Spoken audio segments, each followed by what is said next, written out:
can we practically do to work for secession, independence, and freedom? We are working towards a Cape of Good Hope and the right to self-determination.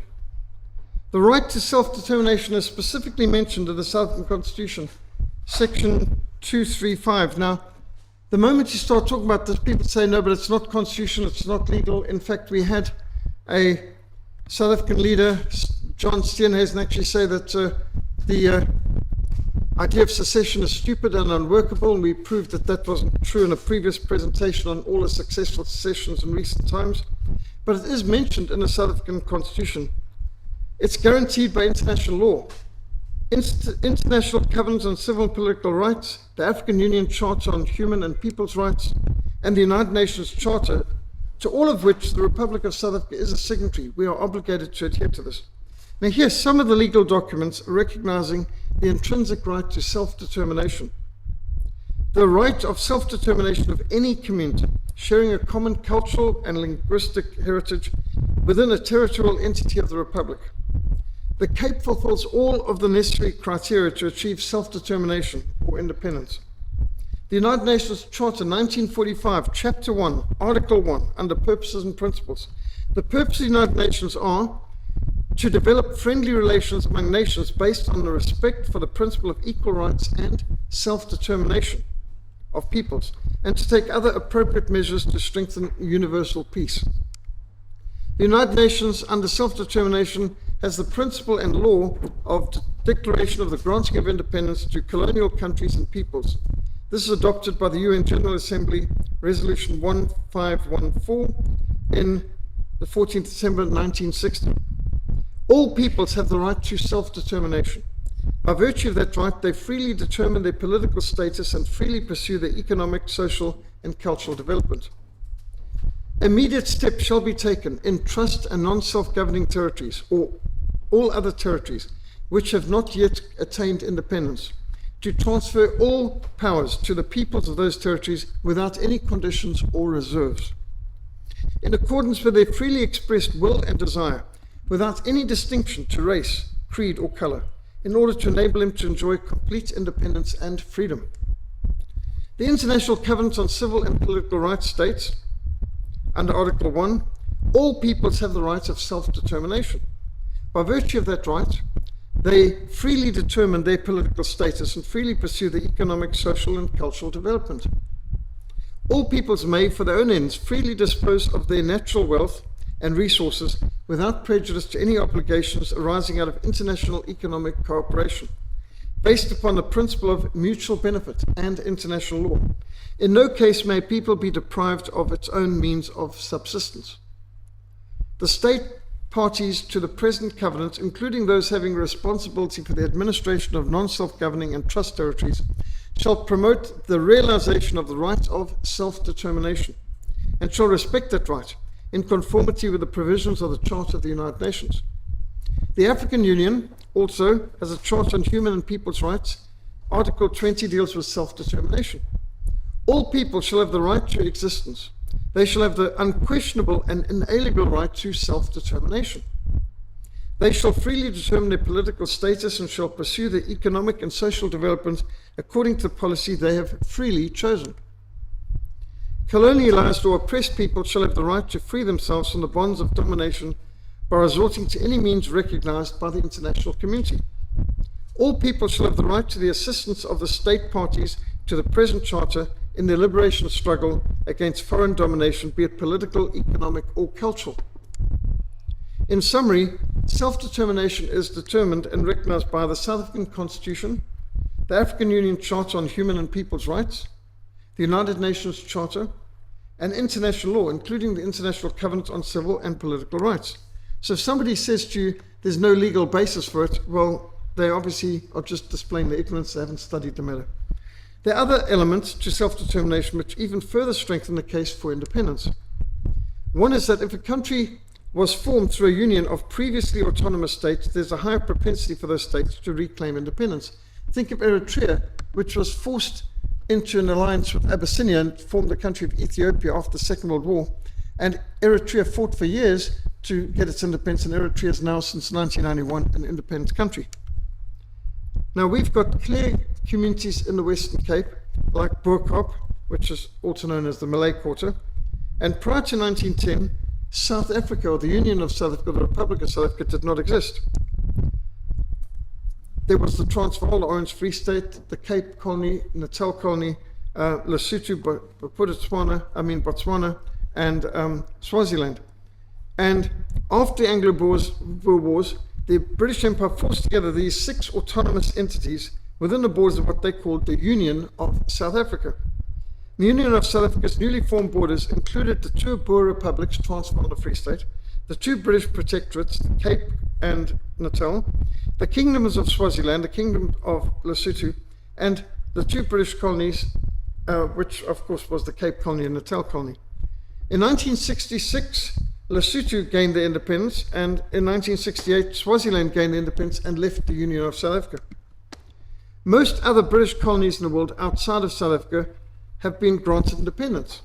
However, the Cape still remains locked into the colonial union, which was established by the old British Empire. We never had a referendum.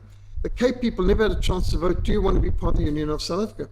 Now, the Cape, remember, had its own parliament for many years, going back 150 years, long before the Union of South Africa, long before there was one habitation on what today you call Johannesburg or Pretoria. The Cape existed with its own parliament. The United Nations has recognized the need for colonial constructs to be removed. The damage of artificially constructed colonial borders has been felt throughout the African continent. And that's what we were fighting for in South Sudan, to get South Sudan independent from Sudan. The recent peaceful referendum for independence in South Sudan is a testament towards a trend towards self-determination. All over the world, territories are choosing self-determination, and there is now a group called the World Assembly of Nations Pursuing Self-Determination, which Cape Exit is part of.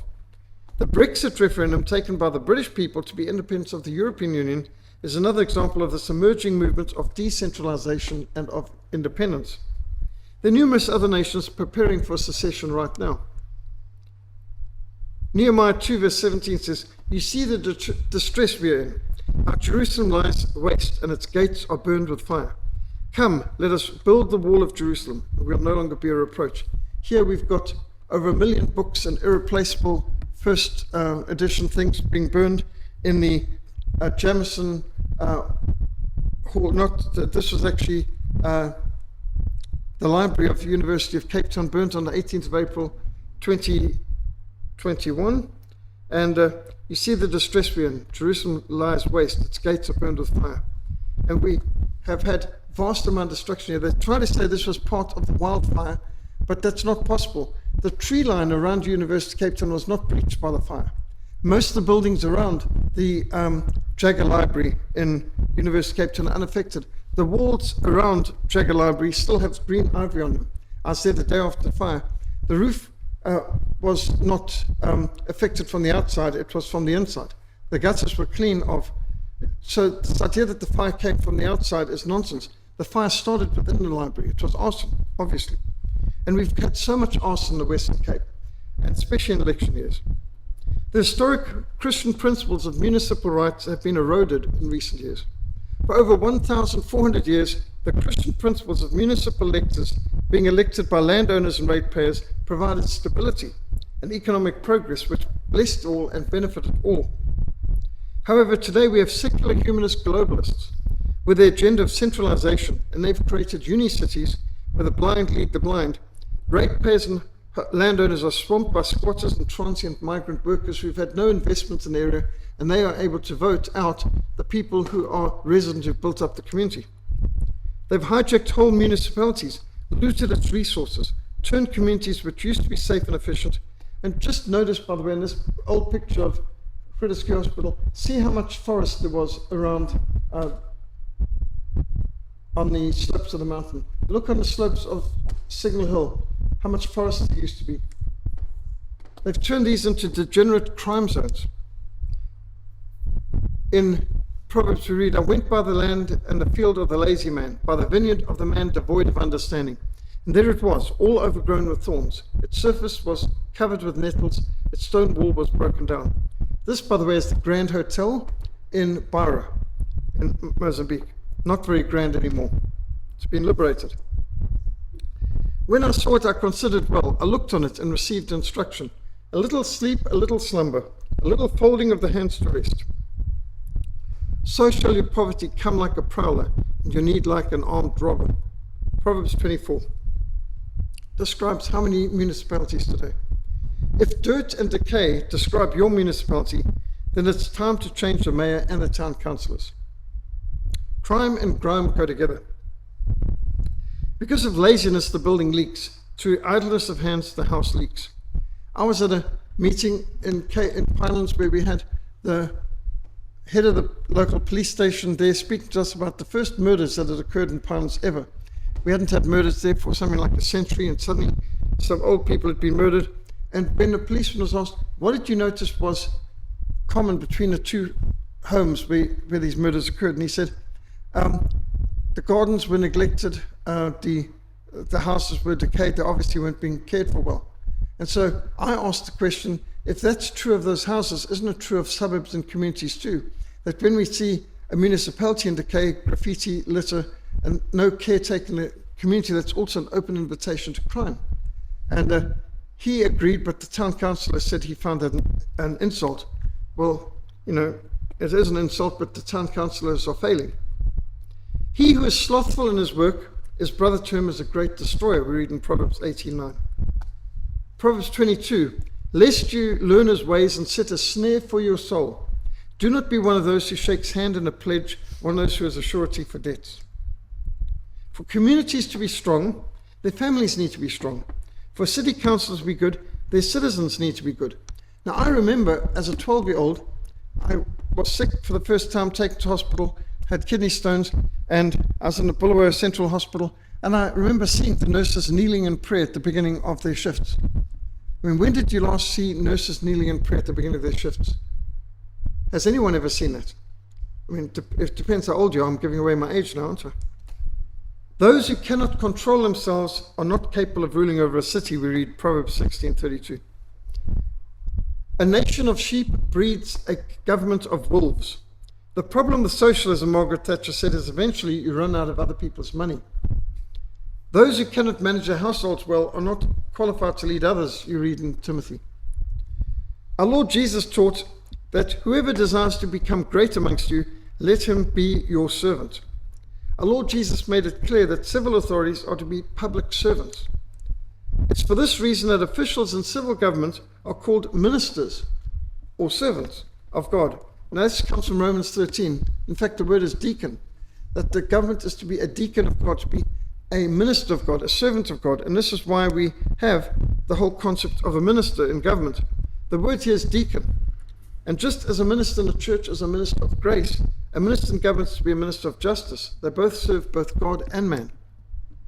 The concept that civil government is to be a servant of its citizens is a uniquely Christian concept. It originates from these verses from the words of our Lord Jesus. Hence the concept of a cabinet minister and a prime minister. Prime minister means first servant. I still remember cabinet ministers wrote to me signing the letters, your humble servant. I've still got these letters on file. Minister of one or the other, Home Affairs, Foreign Affairs, so on, your humble servant, they'd sign their letters. I don't think they know what humility is anymore, nor how to be a servant. When I was growing up, city councillors and members of parliament were not actually paid for their services. They received only basic expenses. They needed to have real jobs to sustain themselves. For example, my history teacher in high school, Mr. Rhys Davies, was a member of the Rhodesian Parliament. And he wasn't absent from school often. Parliament only met a few weeks of the year. I remember asking him, sir, how is it possible that you're a member of Parliament and a teacher? He said, we don't get paid for being members of Parliament. We need a real job too. Well, how different is that? And I remember him saying they received free train tickets to get from Bulawayo to Parliament in Salisbury, but if they wanted to fly, it was at their own expense. And I learned when I first came to South Africa in the 1970s that that was true here too. If a member of Parliament wanted to travel between Cape Town and Pretoria or Joburg, and he wanted to fly, he'd have to pay for that himself. He'd only get a free train ticket. At that time, the kind of people who offered themselves for public service, as town councillors, members of Parliament, tended to be successful job providers in the community. They donated their time to the city council to legislative duties. When have you last seen a head of state travelling by bicycle to work? Ian Smith was seen cycling to work in Salisbury on occasion. Certainly entering politics at that time was not a get-rich-quick scheme. Civil servants were sacrificing time and talents for the common good. I saw Ian Smith multiple times in the last 20 years of his life. He lived a very humble life. He did not have wealth. His farm was even stolen from him by the government when Mugabe did his so-called farm land invasions or farm reform, land reform, and which was nothing but farm invasions.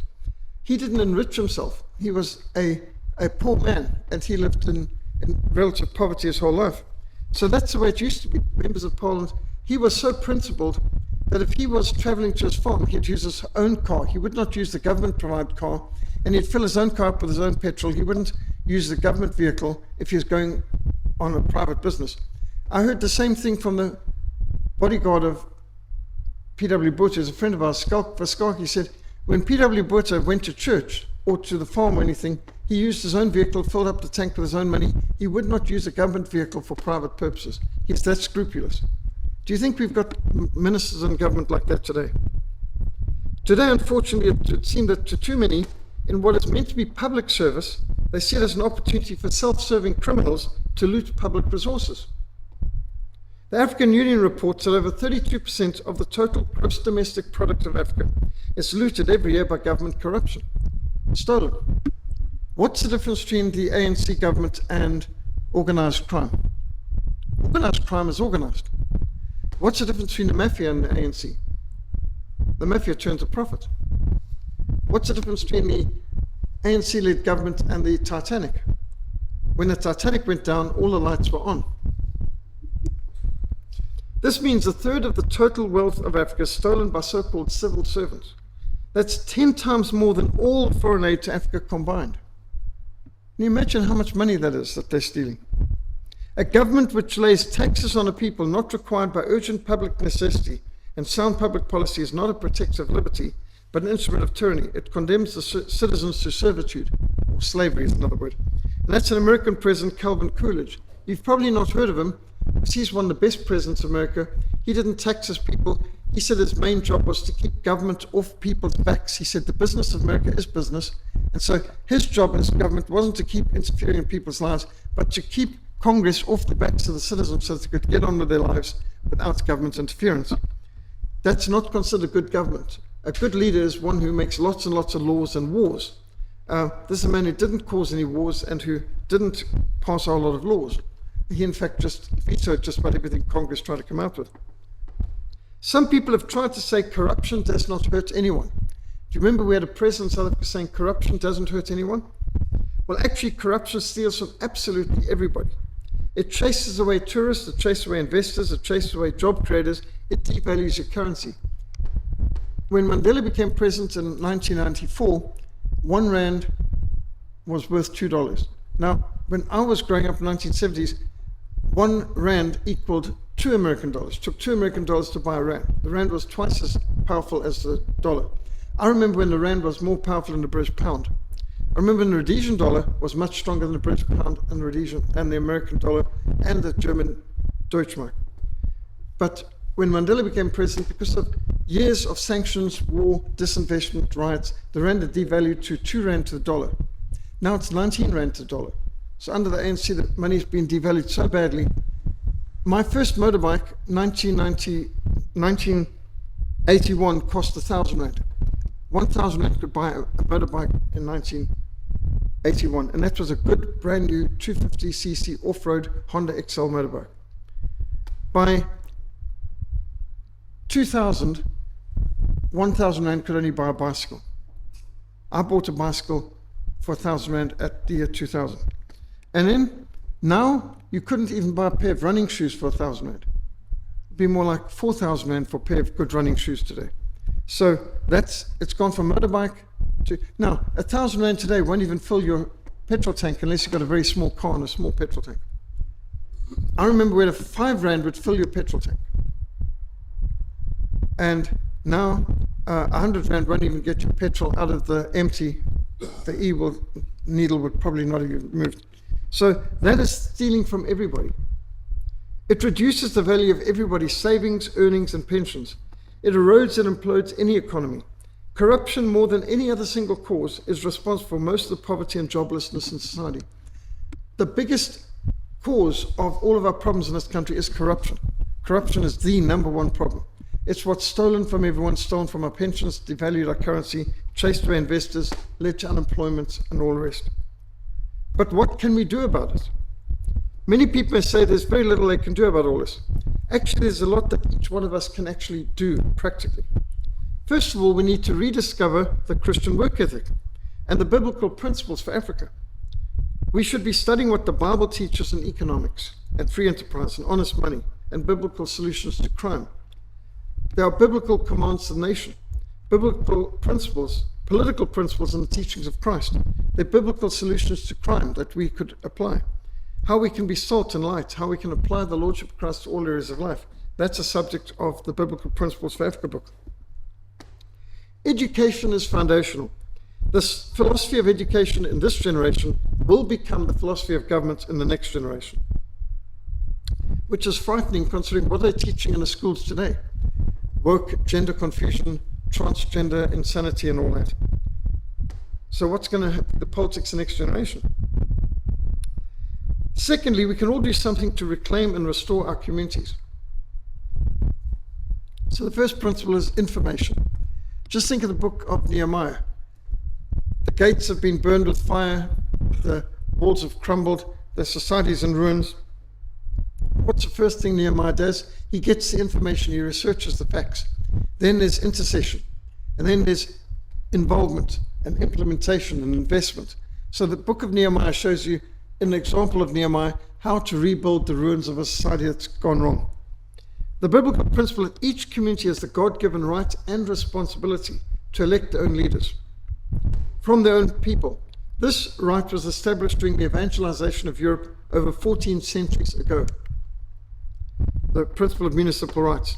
This has been recognized in the common law of England, established under the Dooms of King Alfred, which was based upon the law of Moses. The Dooms of King Alfred begin, I am the Lord your God who brought you out of bondage, out of the house of slavery in Egypt. You shall have no other gods before me. And one after the other, it gives the 10 Commandments and the case laws of Exodus, and then some of the Sermon on the Mount of the Lord Jesus. That's the common law of England, established by the Dooms of King Alfred. And in Magna Carta, the Great Charter, 1215, the first statute, the first written limitation on the powers of government. The English Bill of Rights of 1689, other foundational statutes. These are foundational principles. No taxation is lawful unless it has been approved by the representatives of the class and community who are being taxed. No taxation without representation. That's what the American War of Independence began with. The right for every community to govern themselves and to determine who's to be entrusted with the stewardship of their resources. This has been foundational for over a millennium of Christian civilization. By the way, if you're wondering, this is the town hall in Bulawayo, and this is Main Road in Salisbury. You see the distress we're in, how Jerusalem lies waste, its gates are burned with fire. Let us build the wall of Jerusalem that we may no longer be a reproach, no longer be in disgrace. Those of us who are old enough remember a time when our communities were clean and neat and safe and attractive. When I was growing up, we had no need for high walls, barbed wire or razor wire fences, no electric fencing, no security gates, no burglar bars, no motion sensors, no steering locks, armed response companies. These concepts were unknown and unnecessary. This is what Jamison Avenue, now Samora Machel Avenue, looked like back in the 70s in Rhodesia. It doesn't look like that now in Zimbabwe, that's for sure. I never needed to worry about finding myself locked out of my home because the front door was seldom locked. It was only locked at night. And even if it was locked, you could always walk out the back door, which would always be open. Had the back door ever been locked, which I don't remember, you could have climbed through the window because we never had burglar bars when I grew up. And this is Selborne Avenue that I walked down to school every day in Bulawayo, and you could walk down in the shade, not seeing a piece of litter the whole time, completely safe. Your parents didn't have to drive you to school. You could walk to school. It was safe. The parents were not irresponsible. I don't think my parents drove me to school more than a couple of times in my whole life. It was safe to catch the bus across town or the train or walk or cycle across town, which I did many a time. Today, parents would be thought derelict in their duty. They'd be thought of as irresponsible if they'd allow their children the kind of freedom that we had growing up. I was at a meeting that the clerk was speaking at in 2004 and 2014, I should say. They were celebrating 20 years of freedom in South Africa. And the clerk asked, I was there because my daughter was singing in the Cape Town Youth Choir, who the born frees? Well, I immediately raised my hand, and had people around me, no, and trying to pull my hand down. I was born free. I was born where I could walk freely everywhere. Now, the people born behind burglar bars and security gates, whose parents have to shepherd them across town or whatever, they call the born frees? I mean, how bizarre is that? I was born free. When I was just 12 years old, I remember putting on my bush knife, putting on my bush hat, taking my water bottle and walking to Kami Ruins. That's about 20 kilometers outside of Bulawayo on a Saturday alone. And Kami Ruins, I looked on a map, that's 20 kilometers. I walked out to Kami Ruins and explored it and came home. And my parents never asked me. I mean, I remember imagining what Kami Ruins looked like back when it was an ancient civilization. Absolutely fascinating for a youngster. And I had that freedom. On the way to Kami Ruins, I remember seeing zebra, kudu, giraffe, rhinos, wildebeest. This isn't in a game reserve. This was just beyond the city limits. That was normal. This was not in a game park. And my parents didn't know where I was wandering, and they didn't need to know. I just had to be home before the sunset. And that was while a country was at war. I had that much freedom while we were in a country at war. I was freer and safer in a country at war than we are today in a time of peace in a civilized country, like even in the city of Cape Town. Our children today, who are often called born free, know little or nothing about such freedom. Now children are being targeted by drug dealers, rapists, pedophiles, and children are in danger of being mugged on the way to school and sold drugs at school. In fact, it's kind of funny. We've got a school just across the road here that has a big sign, drug-free zone. And I've visited there and seen the kids lining up for their Ritalin. I mean, every morning, line up for your Ritalin. This is a drug-free zone. Come get your derivative of cocaine right here. And I mean, this is how they prepare kids for a lifetime of drugs. And this happens in drug-free zones. So the amount of hypocrisy in our schools today. To a large extent, the reason for the drastic deterioration in our local communities has come from the secular humanist worldview, the news media, the entertainment industry, which has been undermining the Christian foundations. You came from nothing. You're going nowhere. Life is meaningless. I mean, that's the essence of evolutionism. A whole lot of time and a whole lot of nothing made everything. Once upon a time, there was nothing, and that nothing became something. That something became everything.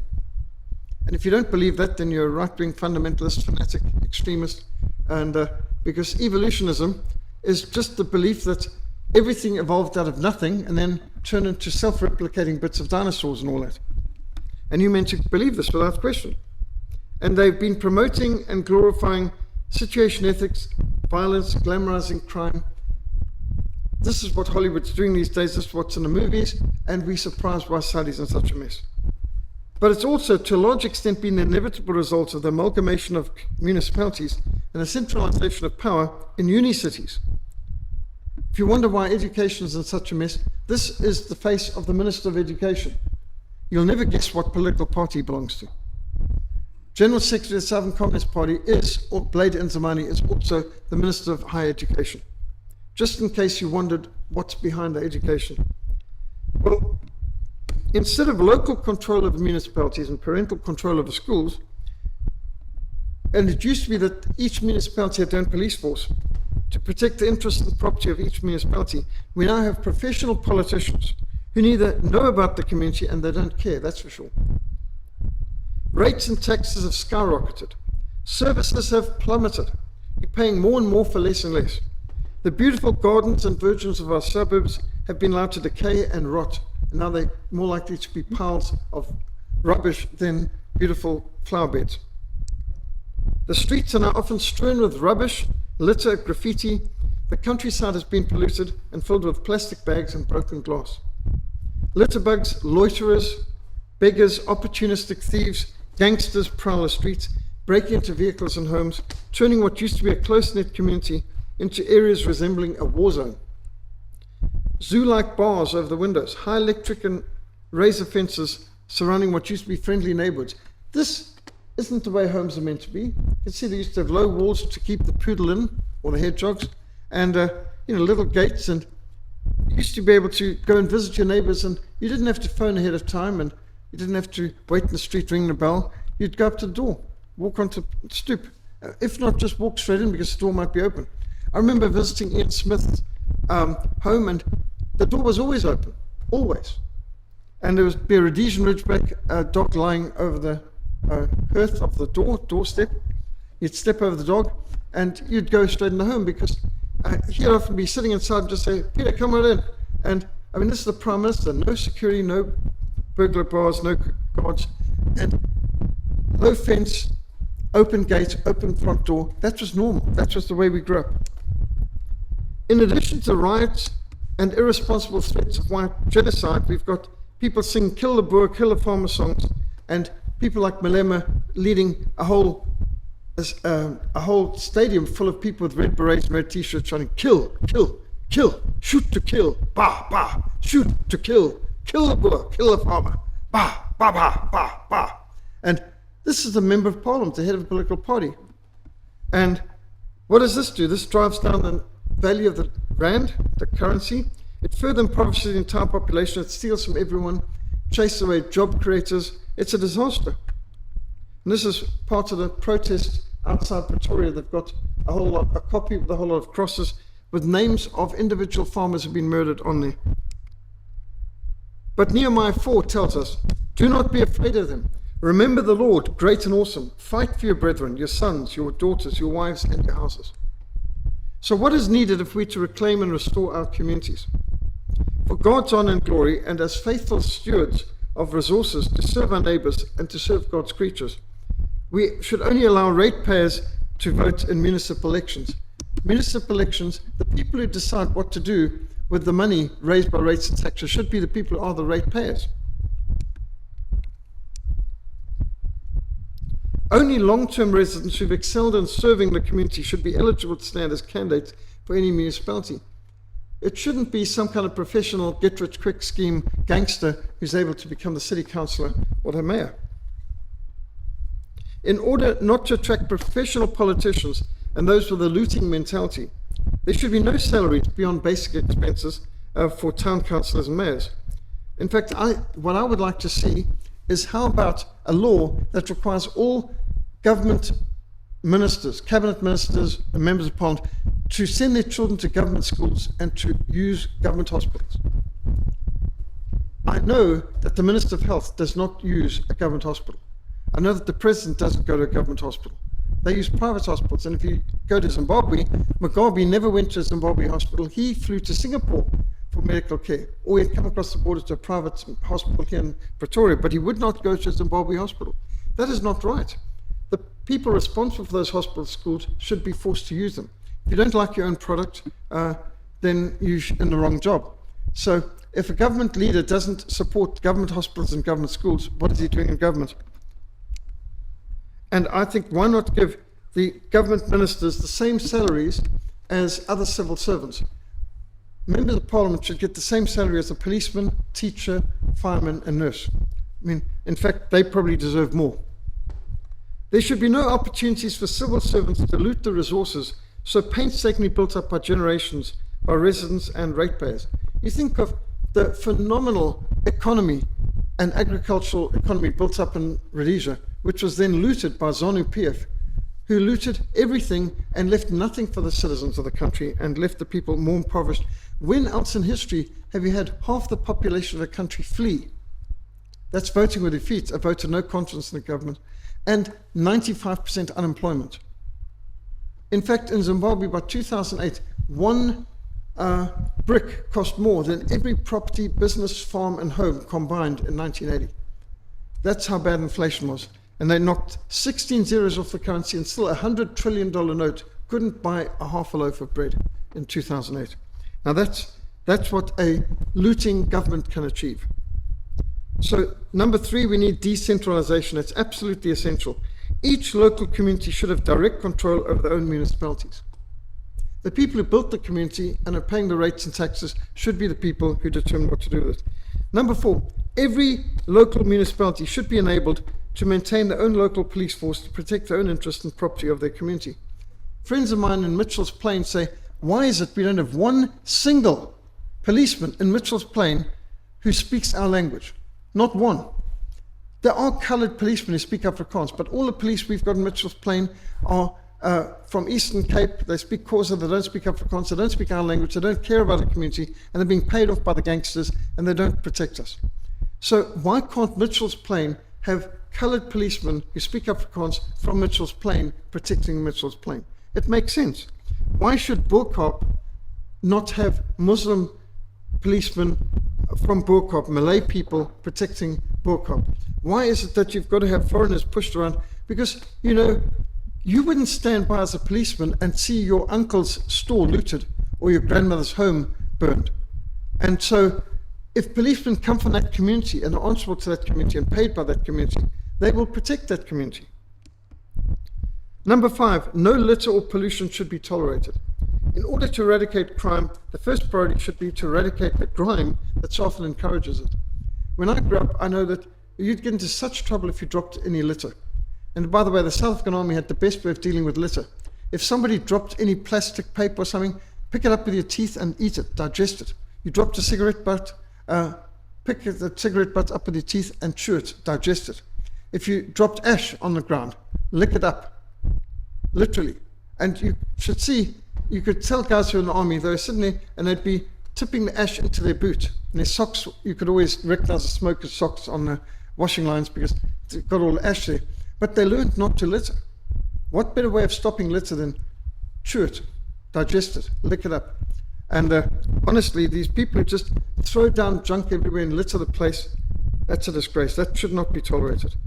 No littering, no panhandling, no beggars, no opportunistic thieves should be tolerated in any community. Number 6, charitable work should be supported. Every opportunity should be given to care for those who are less fortunate through ministries like the Salvation Army and the Ark. Now, so often we actually harm people by our spontaneous, well-meaning charity. If I give money to somebody on the street, which I've done before when I didn't know more about it, I've seen people that I led to the Lord and who immediately after leading the Lord, can you give me £5 or lend me £5 or whatever? And next thing you know, this chap's lying dead drunk on the street a few hours later. So you learn, okay, we get them food. So you give the person some food. Go and buy a loaf of bread or pie and so on. Next thing, the man sells it in the street and uses it to buy drugs or alcohol. And if you stay on the streets long enough doing street evangelism, as I did in Hillbrow, you get to see this. So you start to learn people need more than just charity. They need discipleship. They need evangelism. And if you put them into an evangelistic group, whether it's a local church or the Lord's Place or some YMCA, the Ark, then they will see that the charity is given with discipleship and evangelism and accountability. And as a result, the people will grow and be more responsible and benefit. And then you can see real progress. Parks for children must be carefully maintained. Should be kept clean and safe and protected from broken glass and drunkards and drug dealers and pedophiles. I've seen heroin needles in parks. In fact, when we go to a life chain, we go and organize a life chain, for example, at the waterfront at Buitenkruk Street on that island, I will get plastic gloves and a big black dustbin bag and walk around and pick up the rubbish before, and you can fill a whole dustbin bag just with litter. But I was shocked the last time to be finding literal heroin needle drugs, I mean, which any kid can pick up. We've got children coming to play there, not to mention a broken glass and other things like this. And this is just lying around strewn in public parks where children are meant to play. When I take my grandchildren to parks, the amount of times you see broken swings, broken everything, and the municipality knows because they put some red and white plastic tape or strip around it, just make it look ugly. That's normally fluttering in a wing. So they know that this is broken, but you can go there week after week and they haven't done a thing to repair it. What are they doing with all the rates and taxes? They don't care for our children or our communities. Municipalities must become drug-free and crime-free with zero tolerance for crime. No crime is acceptable. I remember going to meet the Minister of Law and Order, and the person at the time said to me, you find me in a very receptive mood, because there'd been some members of family murdered, and said, we are seriously considering bringing back the death penalty for serious murders, such as when government leaders are targeted. So a serious murder is not when a civilian like you and I are killed. It's when a government person is killed. Now that's a serious murder. You know, you get serious murders and you get not so serious murders, right? Well, I don't think any of us think like that, not if we're normal people, but this is speaking to a cabinet minister, and the person who's with me said, I noticed that we went through 3 layers of security to get to you. And these people have layers and layers and layers of security, VIP services, police and so on, and probably private security. And then they tell us that we shouldn't have means of self-defense and all that sort of thing. So seriously obnoxious. Number 9, municipalities must set a high priority on restoring the gardens, the verges, the traffic hounds, and to beautify the inner cities, to reforest the suburbs, and to set up lights in public areas to discourage crime. The wicked do love the darkness. The better lit areas, it does bring down crime. And of course, closer TV cameras ought to discourage criminals. Number 10, municipal taxes may only be used for the local community. The uni city plundering of rates and taxes ostensibly to serve less privileged communities has proved to only be a cover for massive corruption on a colossal scale. Cape Town used to be better run when Cape Town was run as individual place. Cape Town, when I grew up, was the place in front of Table Mountain, between the harbour and Table Mountain. That was Cape Town. This was not Cape Town. This was Rondebosch. Own municipality, own town council and so on. And Pinelands was another municipality, so was Parow. And Athlone, they each had their own pride in their community and looked after it, and you could go and you'd see Parow, they really took care of the verges and the traffic islands, beautified rocks and flowers, and you could just see the effort that was put into each community. Each community controlled their municipality, and it was much better. And the moment it became a uni city, I think of all the terrible things the ANC has done in this country, the uni cities may be the worst. They destroyed the municipal control and pride and moved it so that instead of, I remember knowing the mayor of Pinelands, he went to our church. And remember, we knew that city councillor, this person lived there, and my daughter was friends with the son of that city councillor and so on. And we knew this, the town council. And we could walk from a home to the town hall and to the city council and speak to the people, the city clerk, and about issues, and things got dealt with. Now, you've got to go down to town, fight traffic, find parking, pay for parking, battle your way through all the muggers and everything else, and get to the wrong floor. Sorry, man with the keys not here, wrong floor, go there, wrong paper. And now you get the runaround by bureaucrats who just don't care. Well, maybe they do care, maybe they enjoy themselves and are able to say, well, I wasted so many people's time today and I sent so many people back and forth people to redo this and wrong forms and all that. And maybe that's how they get their satisfaction these days, is by how they cannot serve the community. But this city does not work for you. When each local municipality administers their own taxes for their own areas, it'll bring down the burden on everyone. It'll make available far more for charity, from person to person, congregation to congregation, community to community, responsible giving. That'll go along with restoration and upliftment. When the government says, give us more taxes, we'll care for the poor, they don't care for the poor, they care for themselves. And they enrich themselves and they loot the place, and everything gets worse for everybody. If this was, when charity is going person to person, family to family, congregation to congregation, it's more efficient. The best way to restore pride and responsibility and ownership of residents and ratepayers is to give them back control of their own communities. One of the best things we could do is break up the uni city back to real, genuine communities and municipalities, give back municipal control to the actual communities. We need to support political parties and municipal candidates who will work for self-determination and self-government, with self-supporting, self-regulating municipalities. Families are the basic building block of society. It is of the highest priority to protect the family by protecting children from all the threats and bad influences. And yet we see a war against the family, a war against farmers, a war against food, a war against fuel, a war against freedom. What we see the government doing is trying to promote transgender cults and ideologies and create gender dysphoria in kids and promote perversion and prostitution and pornography. That isn't helping. And to promote sterilization by gender-affirming care, where they castrate boys and have mastectomies for girls and make them effectively sterilized for life. And they call this gender-affirming care. It's nothing of the sort. It's child mutilation, it's genital mutilation, it's perversion, it's evil. And here you've got people who seem to think that mutilating kids is their God-given right, even though they don't believe in God, of course. So we need to protect the family. The family will do a better job of raising kids Who loves your kids more, the government or you? Who's best to care for the children and raise the children and to oversee the teachers and textbooks that influence their children? The parent or the government? Some professional thieving, cocaine sniffing drug addict, politician, Marxist, gender pervert, does he love your children more? Is he more responsible with your kids than you are? This includes ensuring that loiterers, who often are drug dealers or pedophiles, are kept away from any community, particularly near schools and areas where children walk to and from their homes and their schools and sports, who walk to scouts and guides and youth groups. We used to be able to, in our communities, have our children leave home, walk to school, walk to scouts, walk to the shops and so on. My dad used to send me to the shop to buy things. And to show you how different our societies are now, when I went to the shop, my dad didn't need to give me money. I could go to the shop and say, my father wants me to, 2 liters of milk and 2 loaves of bread and this, that, and the other. And I didn't have to pay anything. I didn't have to sign anything. He put on a book for my dad to settle at the end of the month. No shaking of hand, no written agreement. It was just verbal understanding. I must have the authority of my dad, and my dad will settle a bill. And we did things like that. We didn't need to have signed and sealed and card. And yet, immediately after 94, I remember being invited by Kenneth Meshu to Parliament, and I've been to Parliament a few times to enjoy lunch there and so on. So before, it used to be very underhand. You never saw money change hands, anyone having to sign anything. When I went there with Kenneth Meshu, the new Parliament, 1994, as I arrived there, the first thing that I noticed is all these beautiful oil painting pictures on the walls were gone. Lovely, massive, original oil and canvas paintings gone.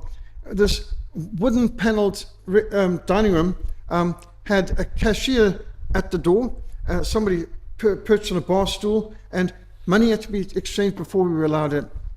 And then when the Member of Parliament ordered drinks, the person came with the tray of drinks, and he literally took the money in one hand, counted it before putting it in his pocket before he put the drinks on the table.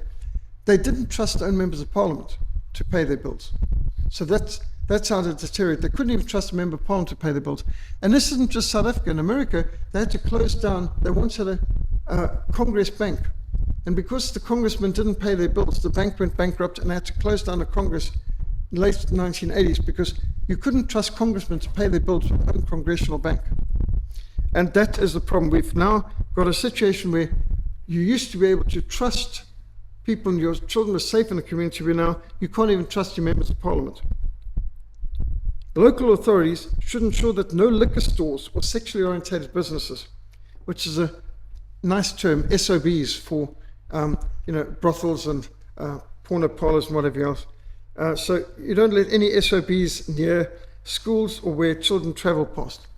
So that means you must re-establish local municipal police forces, which are drawn entirely from that local community concerned. Those police will not be standing by while their families' businesses are burned down and their communities are destroyed and torched, which we've seen. I mean, just remember recently how many police were standing by while just about everything is destroyed around them, because, it doesn't affect them. They're not from this area anyway. The people who are known by the community and who know the community, they are the ones who must help to eradicate threats to the community. When you have your local police coming from that community, they'll recognize who don't belong and who they're just for crime. And it's very quickly for them to pick out the ones who are there just for nefarious purposes like child abuse and so on. And then Proverbs 23:10. Do not remove the ancient landmark. Do not enter the fields of the fatherless. These are biblical laws. We need to mobilize the whole community to take back their municipality. Community cleanup drives are needed, and sometimes it's been done. It's great. I've joined some of these where we've gone with community cleanups. Can't believe how much litter there's on the beaches of Sea Point, for example, and spend a Saturday morning picking up litter, cleaning up. The amount of styrofoam cups and Kentucky Fried Chicken and steers and other paraphernalia, fast food, littering the beach. Packets, styrofoam, plastic bags, and cigarette packs and cigarette stubs. Too much to be mentioned. Broken glasses, everything from whiskey bottles, beer bottles, wine bottles, and all the rest. And just the amount of junk on the beaches, but cleaning up the beaches. It's very therapeutic to get this done. I've walked around the common and with plastic gloves and plastic bag and filled up whole bags. just going halfway around the common, got to go back for an extra bag. Just walking around the common, pick up all that you see in one go. It's not enough to have one bag. There's so much junk that people leave, and I've been doing this, and somebody's thrown a bottle out of a car window, and I picked it up and I threw it back through the window at the person concerned, said, this is a nature sanctuary. Littering is illegal. I mean, it's a crime. And yet people just think they can throw bottles out of windows, and what happens to people and the dogs walking, and they've got to walk on broken glass and all the junk, the pollution, the grime. It's important to involve all residents, clubs, societies, community in taking back their community. Mrs. Scarborough used to be good at taking control of the park that was just opposite her home. She used to walk out there with a walking stick and chase away the drug dealers and the pimps and the garbage that was invading this park that was meant to be for kids. And this one old lady, going into her 80s, chased away criminals and gangsters. They were afraid of her. And she took back the park for the local community. You know, you don't have to be somebody special to be able to reclaim your community. You've just got to be persistent. Churches and youth groups and women's groups and men's groups and cubs and scouts and brownies and guides and Rotary clubs and schools, businesses can set a standard by planting trees, bushes and flowers. We've got this regularly in our suburb where we go out and we buy a tree and we plant a tree. I've planted trees in memory of my parents and my wife's parents and in memory of my wife, and take out the whole family. We go and we dig the hole, we plant the tree and water it, and we go back regularly and care for our tree along the canal, beautifying our area. And there's schools that do projects, and there's also things, cleaning the canal and so on. Painting over graffiti, providing water bowls and fountains in public places for birds and pets, restoring the play parks, the jungle gyms and skate ramps for youth, undertaking neighborhood watch patrols, being good neighbors to those in need. We can all reclaim our communities. Isaiah 58 verse 12 says, those from among you shall build the old waste places. You shall raise up the foundations of many generations. You shall be called the repairer of the breach, the restorer of streets to dwell in. The damage to monuments and museums and the environment throughout this country testifies to the cancer. And notice the middle letters of cancer is A and C. And the ANC is a cancer.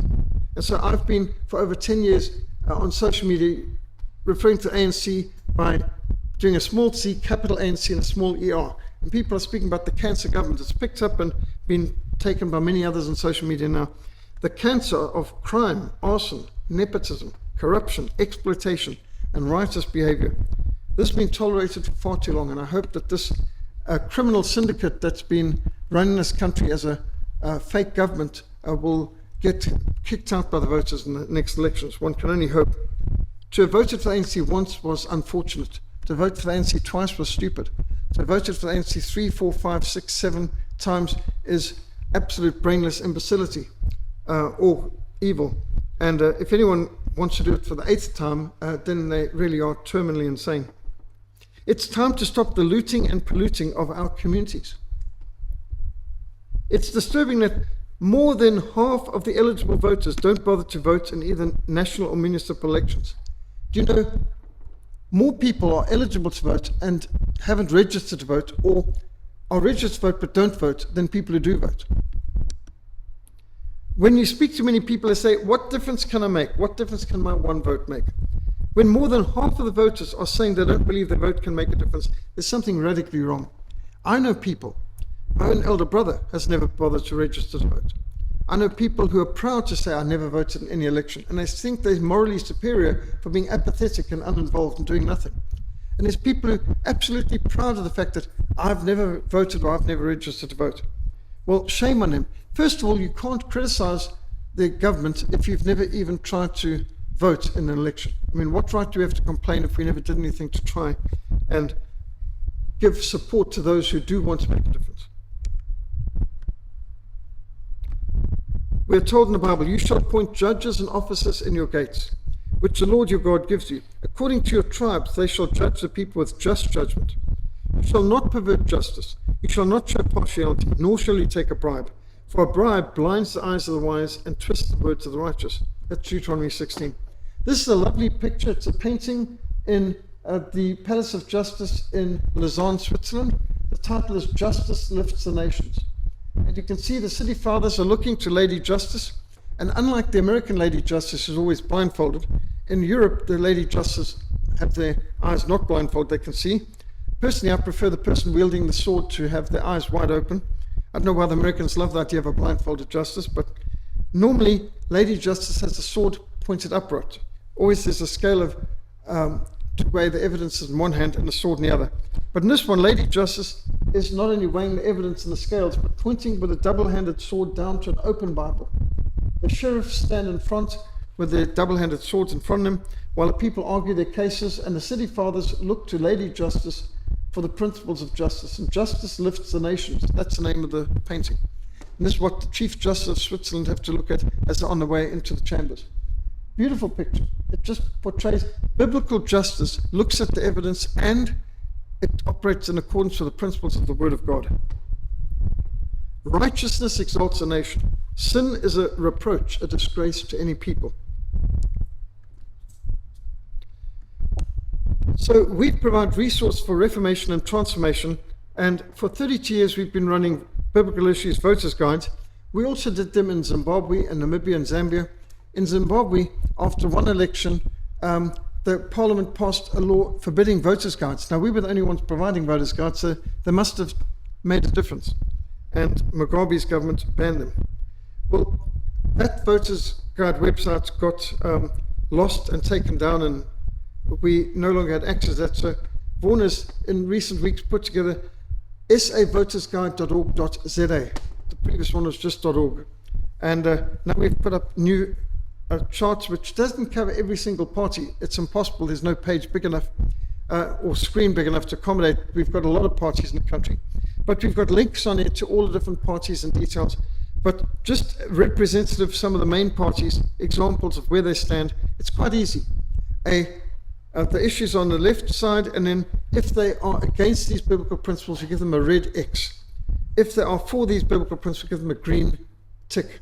So at a glance, you can quickly see which parties are more biblical, which parties are more free enterprise, which ones are anti-Christ and anti-biblical, and which are pro-life, which are pro-abort, which are for perversion, and which are not, and so on.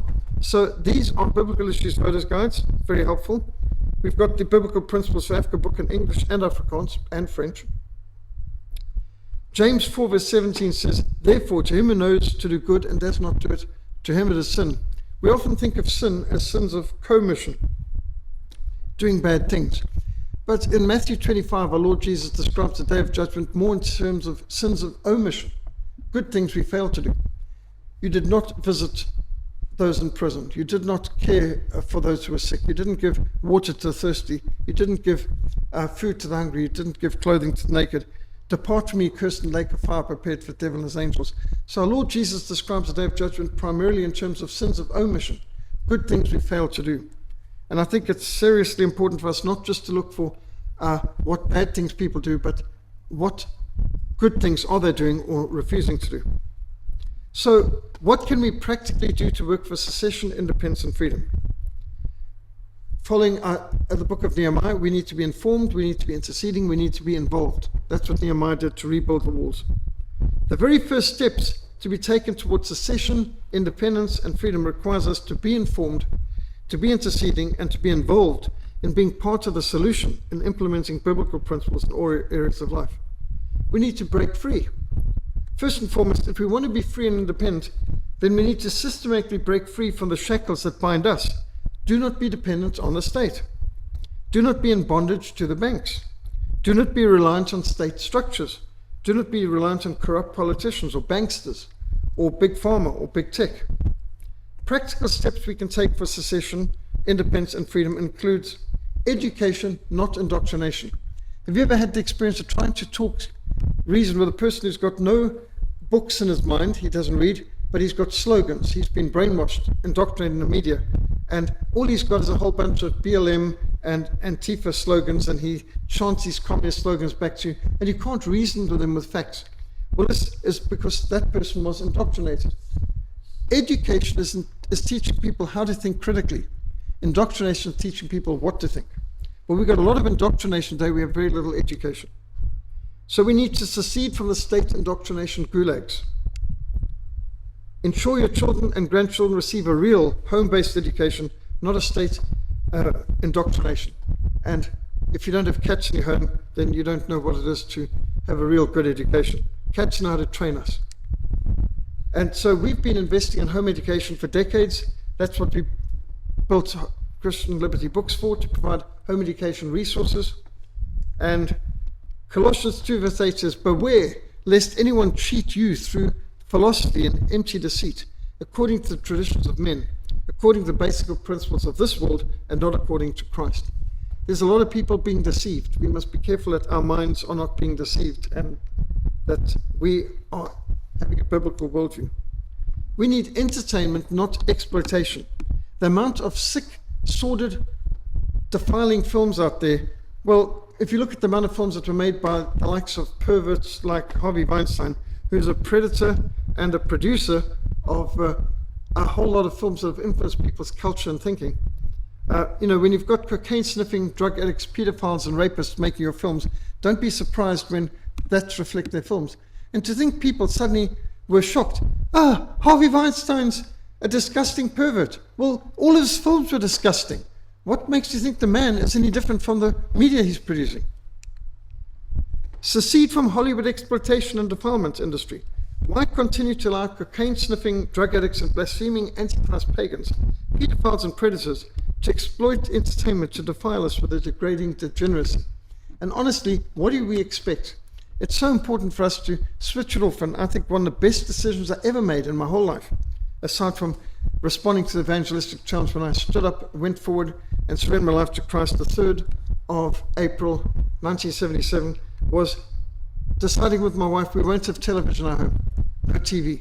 So we started our home back in 1989 when I got married, no TV. One of the best decisions ever made. I got accused by some people, you abused your child, your children were brought up without television, you retarded their education and development. Well, I asked my eldest daughter, did I think that? She said, no, Dad, goodness, you protected us. When she went to university, she couldn't believe how shallow and how stupid her flatmates were. She said they didn't even know who Shakespeare was. They didn't know about Jane Austen. They didn't know about Charles Dickens. They just knew about the Spice Girls and a bunch of TV garbage. And she was just so glad that I'd protected her from TV, because she started to see what TV had done to the other girls that she went to university with. So secede from Hollywood. Whatever things are true, whatever things are noble, whatever things are just, whatever things are pure, whatever things are lovely, whatever things are of good report, if there's any virtue, if there's anything praiseworthy, meditate on such things. Philippians 4 verse 8 gives us a standard for entertainment. And that means, in our home, that meant Handel's Messiah. It meant Charles Dickens, Jane Austen, Shakespeare. Excellence. I mean, why should we be looking at the vile garbage that Hollywood keeps trying to pull out on us? We need information, not disinformation. We don't need primetime propaganda. And we need to secede from the mainstream media, the lamestream media. Instead of distraction from the real issues and deception from Slime magazine and Newspeak and Useless News and World Report and the Communist News Network, CNN, and the BBC's Bolshevik Broadcasting Network Corporation, the Sunday Crimes, and we should choose to rather support alternative news media, real news, instead of fake news.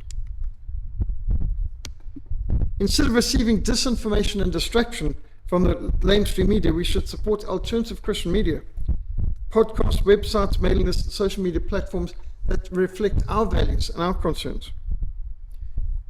Romans 12 verse 2, do not be conformed to this world, but be transformed by the renewing of your mind. Notice not the removal of your mind, the renewing of your mind, that you may prove what is the good and acceptable and perfect will of God. The good, acceptable, perfect will of God. We should test all things. We should make sure that we're not conforming to this world. We need gyms from the mind. We should invest in home education, build up a library of books, audiovisual resources, which include examples of excellence and Bible-based solutions that have a Christian worldview. When my children were small, I'd often take them to the library, and they enjoyed picking books out of the library. But you know, it didn't take long, and the library was selling all the good books, and to make space for the communist garbage and junk and woke pervert stuff that they now fill their shelves with. I can't take my grandchildren to the library that I took my children to, because it doesn't have those books anymore. You now need your own library, or you can borrow from libraries like what we have at Livingston House. But to build up a good library of books, in fact, I think my children grew up in the library effectively at home after a while, because we had to acquire good books to bring them up with, that they weren't being indoctrinated by the garbage in the world. The heart of him who has understanding seeks knowledge. You know, they say normal people have a big screen TV, but you should aim to have a big library. And we should develop self-sufficiency, become self-reliant, plant fruit trees. Having fruit trees in your garden is a wonderful way of being self-reliant. Cultivate a vegetable garden. Harvest rainwater from your roof. We started doing this already in 1994, putting up water tanks to harvest our rainwater, long before it became popular during Cruella de Vil's water rationing in Cape Town. We should invest in a borehole if we've got the means, or solar panels and generators, or windmill, especially people on farms. Build up a series of backups and alternatives so that in a time of crisis, your family can survive without relying on the corrupt and crumbling state structures, like Ishcom, powers of darkness. A prudent man foresees evil and hides himself, but the simple pass on and are punished. We need to be prepared. That was always the principle in Scouts. Be prepared. And be a good neighbor. We should build a strong community network of mutual support using bartering and cooperation within our own neighborhood. You know, it's wonderful when you can know a farmer and they'll provide you with fresh fruit and vegetables and milk and so on, and you can maybe support them in other ways. It's so much better to support your friends and neighbors than to be supporting big companies and industries who are probably giving huge amounts of their profits as gifts to some political parties. Join the neighborhood watch, the Rotary Club, the Scouts, or other community groups. Be a faithful member of your local church and home Bible study and prayer fellowship, women's group and mother's group and men's group. When I was ministering in Eastern Europe, the people there said, we don't count our members by who attends a Sunday morning service. We count our members by who attend a midweek Bible study. I think that's the core. You get far more discipleship and far more serious work of discipleship happening in a midweek Bible study and prayer meeting than you do on a Sunday morning service. Both are important. But we shouldn't just be an adherent to a church. People who come on Sunday are an adherent. People who come to midweek meetings, they're more the members. You shall love your neighbor as yourself. And we've got a lot of neighbors in the Cape that we can work together well with. And this also means we should develop self-defense skills. Be prepared. Take up a martial sport. I made sure that my boys went through fencing, and I did sword fighting and taught all my children archery and target shooting. We aim to please. And also getting them into either boxing or karate or kickboxing. My sons did karate. My one daughter did kickboxing. My other artist daughter was too nice and gentle for that. But it does bother you when your daughter comes home one night with a black eye.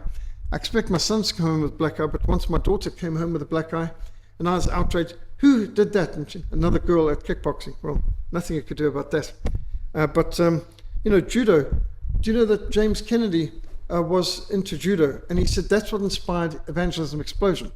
He says, judo, you don't try and stop the assailant. You use his momentum against him to propel him into the wall of reality. And so he said that's what he did in EE, Evangelism Explosion, is take the biggest attacks from the worst anti-Christians out there and use their momentum against them, which is what he did in What If Jesus Had Never Been Born. He'd take the worst attacks on Christianity and then he'd take it to the facts. Well, that's interesting. What are the facts? And then he'd basically do a judo on them. And that's good evangelism, good apologetics, and it's good for defense as well. The Bible tells us, watch, stand fast in faith, be brave, be strong. And it's important that we aim to please. Join a group working for independence, of course. There's Cape Exit. We had Des Palm here just last week. Support groups working for self-determination, for secession, and for freedom. And there's the Cape Party, there's Cape Independence Action Group, AfroForum, Zuidlanders, and other groups are working for freedom. And we should register to vote.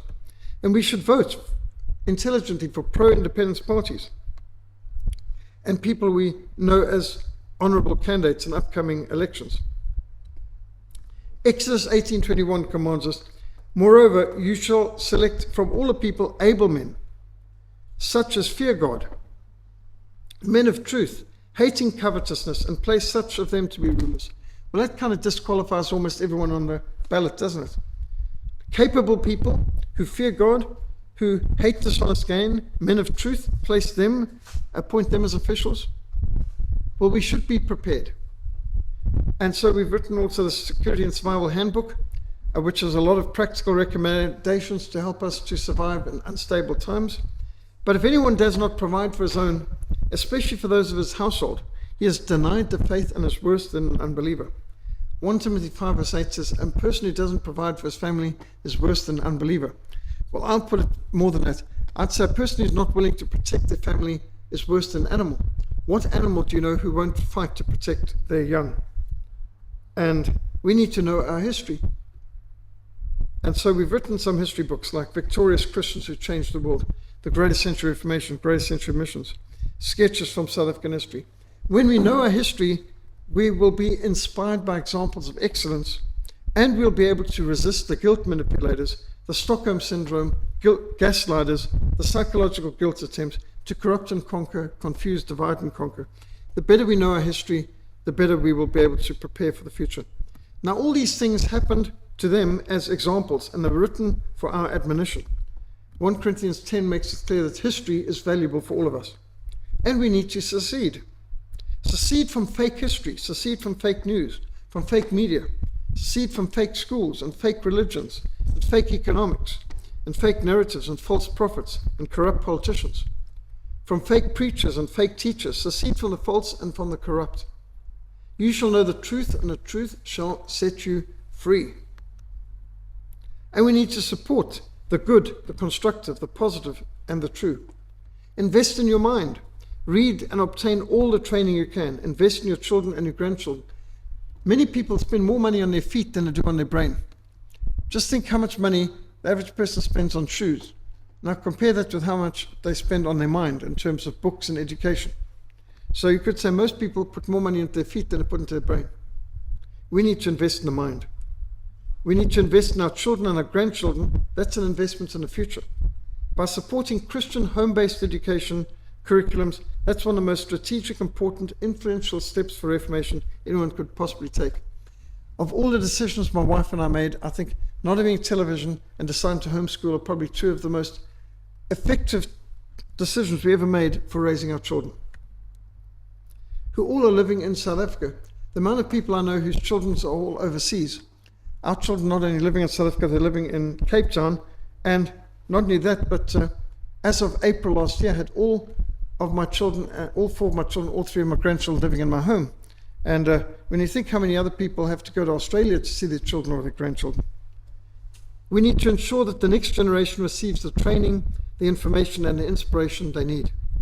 And we need to support organizations that are resisting the New World Order. Ensure that we are registered to vote. Be informed, be inspired. Stand fast, therefore, in the liberty by which Christ has made us free. Do not be entangled again by a yoke of bondage. Work together with other like-minded Christians, those who committed to a free and independent Cape of Good Hope. We've produced audio-visual box sets on the case for Cape Independence. Free the Cape, Cape Exit. Those among you shall build up the old waste places. You shall raise up the foundations of many generations. You shall be called the repairer of the breach, the restorer of streets to dwell in. Now, the moment you try to do something like this, you'll get this Sanballats and Tobias of our day who have a gift of discouragement and a gift of criticism, ministry of criticism. The moment Nehemiah started to rebuild the walls, what happened? The people who came said it can't be done. They mocked them, and they jeered, and they made false accusations against him. When God gives you something important to do, the devil will send people to try and discourage you, distract you, or defeat you. We need to smash cultural Marxism. Marxism wants to destroy our farms, our freedoms, our families, our fuel, our freedoms, our faith. Well, in the Cape of Good Hope, we have the opportunity to build a free and independent confederation of microstates. And the case has been put in the book, The Case for Secession, which at this moment is at the printer. We've got, at this moment, the website just been rebuilt. It was hacked and destroyed. capeofgoodhope.africa is now back up and running by God's grace. We've got this pull-up banner at the printer right now. And you can get a lot of things on the Frontline Mission SA.org website, but that includes the books that are available, history books, education resources, and